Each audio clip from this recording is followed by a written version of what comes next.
মনোমুগ্ধকর গান পরিবেশন করবেন কালাবালি।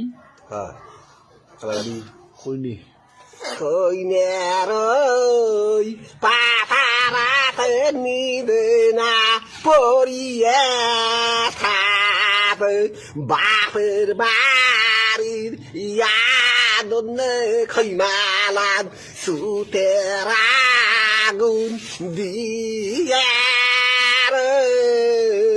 কাদবর খৈমালান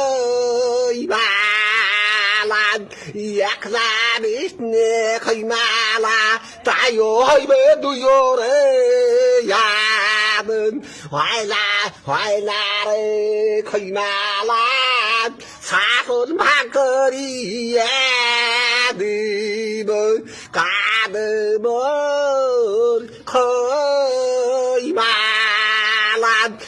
এক নাবিক নে খৈমালান তাইও হইবে দুয়ন হাইলা দুয়ন কাদবর খৈমালান বাতি বাতি খাবুয়ালা।